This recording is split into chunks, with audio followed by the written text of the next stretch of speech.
வணக்கம் மக்களே. நம்ம கார்த்திக் கதையில மே 27 என்ன நடக்க போகுது அப்படிங்கறத பத்தி தாங்க இந்த வீடியோல இப்ப நம்ம பார்க்க போறோம். வீடியோவுக்கு மறக்காம லைக் பண்ணிக்கோங்க. நீங்க லைக் பண்றதுதான் எங்களுக்கு அடுத்தடுத்து வீடியோ போடுறதுக்கு ரொம்பவே இன்ட்ரெஸ்டிங்கா இருக்கும். ஸோ மறக்காம லைக் பண்ணிட்டு இந்த வீடியோவை தொடர்ந்து பாருங்க. என்ன நடக்குது அப்படின்னு பாத்துக்கிட்டீங்கன்னா, நம்ம ஹீரோ அத்தனை பேருக்கு முன்னாடி சொல்றாரு, இங்க பாருங்க, அம்மன் கழுத்துல இருந்த தாலி எப்படி காணாம போணுச்சு அப்படின்னு நம்ம யாருக்குமே தெரியாது. ஆனா அத பத்திரமா உங்க எல்லாருக்கிட்டையும் கொண்டாந்து ஒப்படைக்க வேண்டியது என்னோட பொறுப்பு அப்படின்னு ஹீரோ என்ன பண்றாருன்னா அந்த இடத்துல இருந்து கிளம்புறாரு தாலியை கண்டுபிடிக்கிறதுக்காக. நேரா நம்ம ஹீரோ வந்துட்டு ஒரு மரத்துக்கிட்ட போய் நிக்கிறாரு. இந்த இடத்துலதான் நைட்டு வந்துட்டு யாரோ வந்து நின்ன மாதிரி இருந்துச்சு. சோ கண்டிப்பா இந்த இடத்துலதான் இருக்கிறதுக்கு வாய்ப்புகள் இருக்கு அப்படின்னு நம்ம ஹீரோ சுத்தி முத்தி பார்க்கும் பொழுது தரையில ஒரு இடத்துல குழி தோண்டி இருக்கிற மாதிரி தெரியுது. லைட்டா ஈரமாவும் இருக்கு. அதை பார்த்ததும் நம்ம ஹீரோவுக்கு ஷாக்கு. கண்டிப்பா இந்த இடத்துல ஏதோ ஒண்ணு இருக்கு அப்படின்னு ஹீரோ லைட்டா தோண்ட ஆரம்பிக்கிறாரு. அப்ப அங்க இருந்து ஒரு சிவப்பு கலர் ஒரு துணி தெரியுது. அதை பார்த்ததும் ஹீரோ வந்துட்டு அந்த துணியை பிடிச்சு இழுக்கிறாரு. பார்த்தா அந்த துணி வெளியில வருது. அதுல ஏதோ கட்டு கட்டி இருக்கு. உள்ளார ஏதோ பொருள் இருக்கிற மாதிரி இருக்கு. அப்ப ஹீரோ வந்துட்டு அப்படியே முடிச்சு ஓபன் பண்ணி பார்த்தா உள்ளார அம்மனோட தாலி இருக்கு. அதை பார்த்ததும் நம்ம ஹீரோவுக்கு செம்ம ஷாக்கிங்கா இருக்கு. எவனோ ஒரு திருட வந்தவன் நம்ம நைட்டு வந்ததை பார்த்துட்டு பயத்துல கொண்டாந்து தாலி இங்க வச்சுட்டான். இதை இப்பவே கொண்டு போய் அவங்க கிட்ட ஒப்படைக்கணும் அப்படின்னு ஹீரோ அந்த இடத்துக்கு வராரு. ஹீரோ அந்த இடத்துக்கு வந்துட்டு ஊர் மக்களை பார்த்து, தாத்தா இது மாதிரி நான் நிறைய கண்டுபிடிச்சிட்டேன், இந்தாங்க அப்படின்னு சொல்லிட்டு கொடுக்குறாங்க. இதை பார்த்ததும் முத்து சிவனாண்டிக்கு ரொம்பவே அதிர்ச்சி ஆகுது. இவன் எப்படி கண்டுபிடிச்சான் அப்படின்னு. அப்போ முத்து சொல்றாரு, என்னடா மவனே, நம்ம பத்திரமா தானே வச்சோம், எப்படா இவன் கண்டுபிடிச்சான் அப்படின்னு. அதுக்கு அவர் சொல்றாரு, அதான் சித்தப்பா எனக்கும் தெரியல, ஏதோ ஒரு வகையில இவன் கண்டுபிடிச்சிட்டான், இப்ப நம்ம என்ன பண்றது அப்படின்னு. அப்ப முத்து சொல்றாரு, மவனே, இதுக்கப்புறமும் இந்த இடத்துல இருக்கிறது நமக்கு பாதுகாப்பு இல்ல. ஒருவேளை நம்ம தான் அதை கொண்டு போய் ஒளிச்சு வச்சோம் அப்படிங்கிறதையும் அவன் கண்டுபிடிச்சிருந்தான்னா நம்ம என்ன பண்றது. அதுக்கு சிவனாண்டி சொல்றாரு, சித்தப்பா அப்படியெல்லாம் அவன் கண்டுபிடிக்கிறதுக்கு வாய்ப்பே இல்லை, வச்சவனையும் அவன் கூட்டிட்டு வரல, சோ நீ கவலைப்படாத சித்தப்பா அப்படின்னு சொல்ல அவரும் சரிடாம் அவனே அப்படின்னு சொல்றாங்க. கரெக்டா அந்த தாலியை வந்துட்டு கொண்டாந்து நம்ம ஹீரோ தாத்தாட்ட கொடுத்ததும் தாத்தா எல்லாரையும் பார்த்து, பாத்தீங்களா, எவனோ ஒருத்தன் நைட்டு இந்த தாலியை எடுத்துட்டு போறதுக்கு முயற்சி பண்ணிருக்கான். ஊர் மக்கள் யாரோ வந்ததோட பயந்து இந்த தாலியை அங்கனையே புதைச்சு வச்சுட்டு போயிருக்கான். அம்மன் என்னைக்குமே நம்மளை கைவிட்டுற மாட்டான். இந்த கோவில் கும்பாபிஷேகம் எந்த தடையும் இல்லாம நல்லபடியா நடக்கும். அது நான் எல்லாருக்குமே செஞ்சு கொடுக்கற சத்தியம் அப்படின்னு சொன்னதும் உடனே அவங்க எல்லாரும் சொல்றாங்க, ஐயா கண்டிப்பா நீங்க இந்த கோவில் கும்பாபிஷேகத்தை சிறப்பா நடத்தி முடிப்பீங்க அப்படின்னு உங்க உங்க மேல எங்களுக்கு நம்பிக்கை இருக்கியா அப்படின்னு சொல்ல தாத்தாவும் சரி கோவில் பூஜை ஆரம்பிங்க அப்படின்னு தாலியை கொடுத்து கோவில் பூஜையை ஆரம்பிக்கிறாங்க. இத பார்த்துட்டு சிவனாண்டி செம்ம டென்ஷன் ஆகுறாரு. நம்ம என்ன நினைச்சோம், கடைசியில இங்க என்ன நடக்குது. அவன் அந்த நலங்கு வைக்கிற இடத்துக்கு போக கூடாது அப்படிங்கறதுக்காக தான் நம்ம வந்துட்டு இவ்வளவு முயற்சி பண்ணோம். ஆனா கடைசியில இவன் நலங்கு வைக்கிற இடத்துக்கு போயிடுவான் போலயே அப்படின்னு முத்து சொல்றாரு. என்னடா மவனே, எப்படியாவது இவன் அங்க போக கூடாது அப்படின்னு பார்த்தா இவன் அங்க போயிடுவான் போல. சிவனாண்டி சொல்றாரு, ஆமா சித்தப்பா, அங்க சந்திர என்னை சும்மா விட மாட்டா, ஒருவேளை இவன் மட்டும் போனான், இப்ப என்ன பண்றது அப்படின்னு பேசுறாங்க. இன்னொரு பக்கம் நம்ம ஹீரோ என்ன பண்றாருன்னா நேரா அவங்க தாத்தாவோட காதல ஒரு விஷயத்த சொல்றாரு. என்னன்னா, தாத்தா இன்னும் கொஞ்ச நேரத்துல ரேவதிக்கு நலங்கு வைக்க போறாங்க, நான் போயிட்டு எப்படியாவது அந்த நலங்க தடுக்கணும், இல்லைன்னா நான் தான் அந்த நலங்கு வைக்கணும், அதனால தாத்தா நான் கிளம்புறேன். அப்ப தாத்தா சொல்றாரு, மவனே நீ போயிட்டு வாடா பேரா, நீ கண்டிப்பா ரேவதிக்கு நலங்கு வைப்ப, நீ கிளம்பு அப்படின்னு சொல்ல ஹீரோ அந்த இடத்துல இருந்து கிளம்புறாரு. இத பார்த்ததும் ரொம்பவே அதிர்ச்சி ஆகுறாங்க சிவனாண்டி. இவன் இந்த இடத்துல இருந்து கிளம்புனா நேரா ஈஸ்வரியோட வீட்டுக்கு தான் போவான், ரேவதிக்கு நலங்கு வைக்கிறதுக்கு. நான் உடனே சந்திரா கிட்ட இந்த விஷயத்த சொல்லணும் அப்படின்னு நேரா சந்திராவுக்கு போன் பண்றாங்க. சந்திரா போன் அட்டென்ட் பண்ணி, சொல்லுங்க என்னாச்சு, அந்த டிரைவர் பயல இங்க வரவிடாதபடி ஏதாவது பண்ணிட்டீங்களா. அதுக்கு அவர் சொல்றாரு, சந்திரா ஒரு சின்ன பிரச்சனை ஆயிட்டு. என்னாச்சுன்னா அந்த டிரைவர் பைய சீக்கிரம் அந்த தாலியை கண்டுபிடிச்சு கொண்டாந்து கொடுத்துட்டு இப்ப நேரா அங்கதான் வந்துகிட்டு இருக்கான். இதை கேட்டதும் ரொம்பவே அதிர்ச்சி ஆகுறாங்க வில்லி. என்னங்க சொல்றீங்க, உங்ககிட்ட கொடுத்த ஒரு வேலை கூட நீங்க சரியா பண்ண மாட்டீங்களா.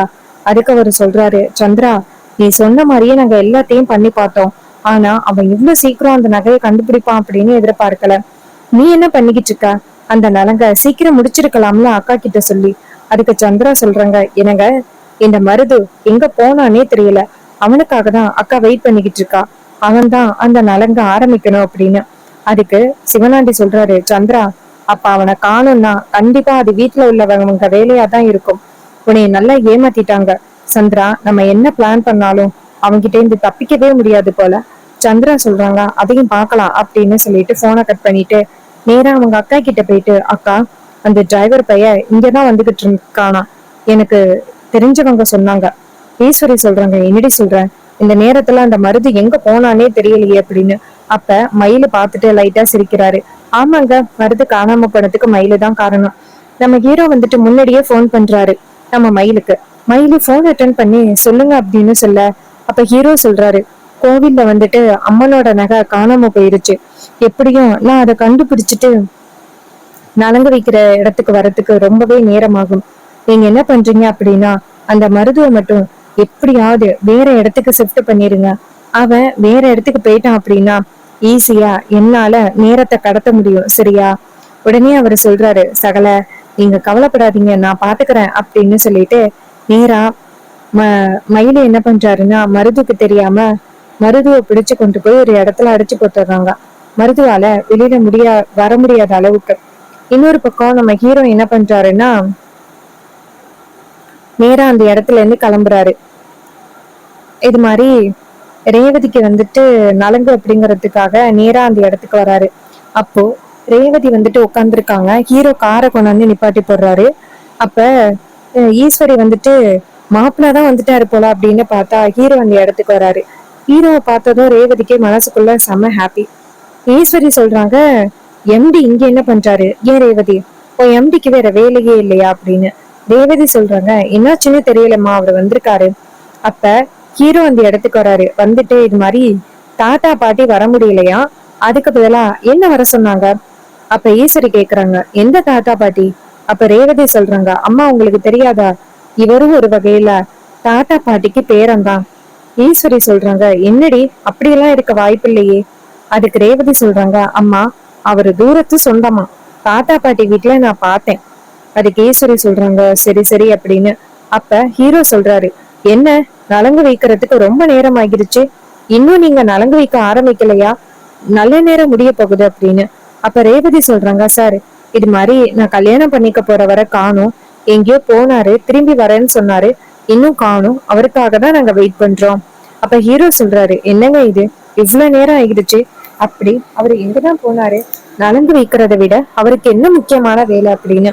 அப்ப ரேவதி சொல்றாங்க, அதான் சார் எனக்கும் தெரியல அப்படின்ட்டு. அப்ப ஹீரோ நேரா ஐயரை பார்த்து, ஐயரே, நலங்கு வைக்கிறதுக்கு இன்னும் எவ்வளவு நேரம் ஆகும் அப்படின்னு. ஐயர் சொல்றாரு, இன்னும் 5 நிமிஷத்துல இந்த நலங்கு முடியணும், இல்லைன்னா அது ஒரு பெரிய அபசகுணம் ஆயிரும். அப்ப ராஜா சொல்றாரு, ஐயரே, இது மாதிரி மாப்பிள்ளை வீட்டுல இருந்து யாரு வேணாலும் நலங்கு வைக்கலாம்ல, இப்ப வந்திருக்காரு எம்டி சார், அவரும் எங்க அப்பாவுக்கு வந்துட்டு தூரத்து ரிலேஷன் தான், அவரும் நலங்கு வைக்கலாம்ல அப்படின்னு. உடனே ஐயர் சொல்றாரு, நலங்கு வைக்கலாமே அப்படின்ட்டு. உடனே நம்ம ஹீரோ சொல்றாரு, நேரா அவங்க அத்தைய பார்த்து, அத்தை, நலங்கு வைக்கவா அப்படின்னு சொல்லி கேட்க ஈஸ்வரி முறைக்கிறாங்க. அப்போ ஐயர் சொல்றாரு, அம்மா, நேரம் ஆகிக்கிட்டே போய்கிட்டே இருக்கு, நலங்கு சீக்கிரம் வைக்கணும், அப்படி நலங்கு சீக்கிரம் வைக்கலைன்னா கெட்டது நடக்கிறதுக்கு கூட வாய்ப்பு இருக்கு. உங்க பொண்ணோட கல்யாணம் எந்த தடை இல்லாம நல்லபடியா நடக்கணும்ல, அதனால சீக்கிரம் நலங்கு வைக்கிறதுக்கு சரின்னு சொல்லுங்க. உடனே ஈஸ்வரி சொல்றாங்க, சரிங்க ஐயரே, யாரு நலங்கு வச்சா என்ன, என் இஷ்டப்படி தானே கல்யாணம் நடக்க போகுது, சரி அப்படின்னு. உடனே ஐயரும், சரி, நலங்கு வைக்கிறதுக்கான ஏற்பாடுகளை ஆரம்பிக்கலாம், தம்பி நீங்க இங்க வாங்க அப்படின்னு சொல்ல ஹீரோ அந்த இடத்துக்கு வராரு. ஹீரோ வந்ததும் ரேவதி பார்த்துட்டு சந்தோஷப்படுறாங்க. அப்போ ரோகிணி லைட்டா ரேவதியோட காதுக்குள்ள போயிட்டு, பாத்தியாடி, அந்த கடவுள் உனக்கு நலங்கு வைக்கிறதுக்கு கூட எம்டி சாரை தான் வர வச்சிருக்காங்க, உனக்கு கல்யாண புடவைய கூட அவர் தான் வாங்கினாரு. எனக்கு என்னமோ உங்க 2 பேருக்குள்ள ஏதோ பூர்வ ஜென்ம பந்தம் இருக்குன்னு தோணுது, நீ வேணும்னா பாரு, அவர் தான் உன் கழுத்துல தாலி கட்ட போறாரு. ரேவதி சொல்றாங்க, அக்கா சும்மா இருக்கா அப்படின்ட்டு. அப்புறமா ஹீரோ பக்கத்துல வந்துட்டு ரேவதிக்கு கன்னத்துல அந்த நலங்கு வைக்கிறாரு. வச்சுட்டு ரேவதிக்கு வந்துட்டு தலையில பூ தூவி விடுறாரு. அப்புறமா ஹீரோ வந்துட்டு கையில இருந்து ஒரு தங்க செயின் எடுக்கிறாரு.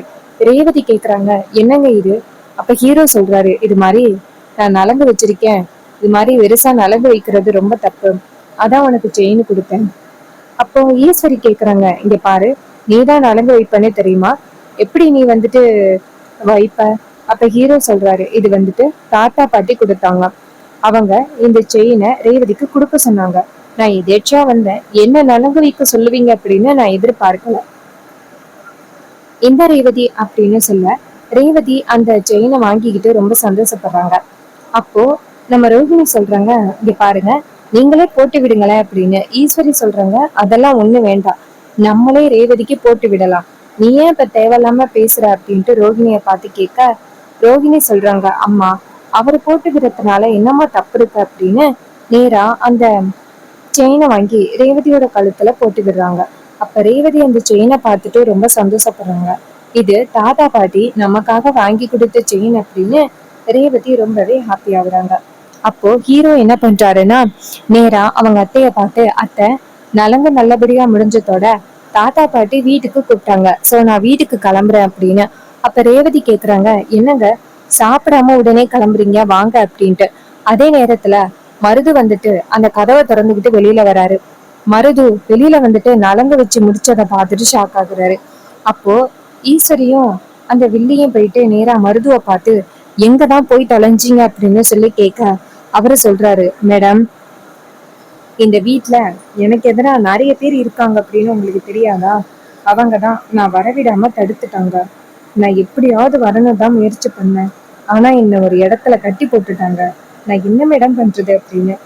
ஈஸ்வரி சொல்றாங்க, இங்க பாரு, நீ கவலைப்படாத, அவங்களால இந்த நலங்க தான் நடத்த முடியுமே தவிர்த்து இந்த கல்யாணத்தை அவங்க இஷ்டப்படி நடத்த முடியாது, நான் பாத்துக்கிறேன் அப்படின்னு சொல்ல, அவங்களும் சரிங்க மேடம், உங்களை நம்பிதான் நான் இருக்கேன் அப்படின்னு. ஈஸ்வரி சொல்றாங்க, நீ கவலைப்படாத, உனக்கும் என் பொண்ணுக்கும் தான் கல்யாணம் நடக்கும், அதுல எந்த வித மாற்றமும் இல்லை, கவலைப்படாத அப்படின்னு சொல்ல, அவங்களும் சரி அப்படின்னு சொல்றாங்க. இன்னொரு பக்கம் நம்ம ஹீரோ என்ன பண்றாருன்னா, நேரா ரேவதிய பார்த்துட்டு, உங்களுக்கு நான் நலங்கு வச்சதுல எந்தவித பிரச்சனை இல்லையே அப்படின்னு கேட்டா, அதுக்கு ரேவதி சொல்றாங்க, சே, என்ன இப்படி பேசுறீங்க, நீங்க நலங்கு வச்சதுல எனக்கு எந்தவித ப்ராப்ளமும் இல்லை அப்படின்னு சொல்ல, ஹீரோவும் சரி அப்படின்னு சொல்றாரு. அப்புறமா ஈஸ்வரி வந்துட்டு வாசல்ல நிக்கும் பொழுது ஹீரோ நேரா ஈஸ்வரி கிட்ட போயிட்டு, அத்தை அப்படின்னு சொல்ல, ஈஸ்வரி பார்த்து திரும்பி பார்த்து முறைக்கிறாங்க, இங்க பாரு, உன்னை இந்த இடத்துக்கே வரக்கூடாது அப்படின்னு நினைச்சேன், ஆனா நீ பிளான் பண்ணி வந்துட்டியல்ல. அப்ப ஹீரோ சொல்றாரு, அத்தை, நம்ம எல்லாருமே ரொம்ப சந்தோஷமா இருக்கணும்னு நினைக்கிறேன் ஒரே வீட்டுல, ஆனா நீங்க தான் தேவையில்லாம என்னை வெறுத்துக்கிட்டு இருக்கீங்க, என்னை வெறுத்து ஒதுக்கிக்கிட்டு இருக்கீங்க, ஆனா கூடிய சீக்கிரம் என்னையும் தாத்தாவையும் புரிஞ்சுக்கிட்டு எங்க எல்லாரு மேலேயும் எந்த வித தப்பு இல்ல அப்படிங்கிறதையும் புரிஞ்சுக்கிட்டு ஒரே வீட்டுல ஒன்னா சேர்ந்து சந்தோஷமா வாழதான் போறோம், அது எல்லாமே கூடிய சீக்கிரம் நடக்கதான் போகுது, நீங்க எங்க எல்லாரையுமே புரிஞ்சுக்கதான் போறீங்க. ஈஸ்வரி சொல்றாங்க, இங்க பாரு, எனக்கு உன் முகத்துல முழிக்கிறதுக்கு சுத்தமாவே விருப்பம் இல்ல, அதுல எப்படி நான் உன்னை இந்த வீட்டுக்குள்ள மறுபடியும் மருமகனா கூட்டிட்டு வந்து சந்தோஷமா இருப்பேன்னு நினைக்கிற, அதற்கெல்லாம் வாய்ப்பே இல்லை அப்படின்னு சொல்லிட்டு பேசுறாங்க. அப்ப ஹீரோ சொல்றாரு, அதையும் பார்க்கலாம் அத்தை அப்படின்னு. அண்ட் இந்த கதை உங்களுக்கு பிடிச்சிருக்கா? இந்த கதை பிடிச்சிருந்துச்சுன்னா இந்த வீடியோவுக்கு மறக்காம லைக் பண்ணிக்கோங்க. நீங்க லைக் பண்றது தான் எங்களுக்கு அடுத்தடுத்து வீடியோ போடுறதுக்கு ரொம்பவே இன்ட்ரெஸ்டிங்கா இருக்கும். ஸோ மறக்காம லைக் பண்ணிட்டு இந்த வீடியோவை திறந்து பாருங்க.